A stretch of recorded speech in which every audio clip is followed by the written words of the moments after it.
The artificial hallucinogen or entheogen chemicals, DMT, psilocybin, mescaline, LSD, they all interact with serotonin receptors and basically replace its interaction. So they actually can go in and when serotonin is low and actually replace it and do the same effect on the nerve receptors. Most antidepressants that are taken are focused on altering serotonin levels for the same purpose. So this is a key in affecting who we are, how we perceive ourselves, and our reality itself. Now, here's another curiosity that I stumbled across, and again, it may not be connected at all, but when you hear the punchline at the end of this talk, I want you to remember this process. It may have some curious connection. There is a process by which pine cones preserve their seeds, their internal seeds, to disperse until they're exposed to fire. When they're exposed to fire, they will have a sudden explosion and release their seeds to regerminate. And this process is called serotiny. And serotiny is the process, again, and it's used in, for example, forest fires. When a fire has raged through a thick forest, and these burned pine cones will actually be activated by the fire to release their seeds to repopulate it.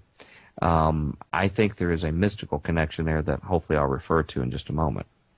Let me pursue with another entheogen that has its own potential revelations. This is something that not too many people know about, but people are starting to find out about real quick, including myself.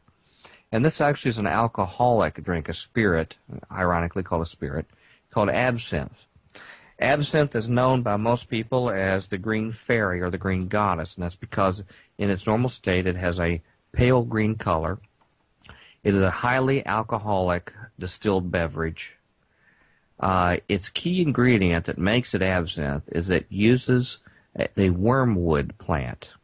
And the Greek name, the official plant name, Latin would be Artemisia absinthium. And it also uses fennel in it and a few other ingredients as well. And remember, we've already mentioned fennel and its connection with the pine cone and these staffs in the spirit world. But again, it has this pale green color, and it makes this very special material, as you're going to hear. Now, absinthe was the obsession of European culture in the late 1800s. It actually has a connection far back to the ancient world. This wormwood-based alcoholic beverage was actually known in the Greek world as absinthites oinos, or absinthe wine, and it was used in the worship of Dionysus. It was used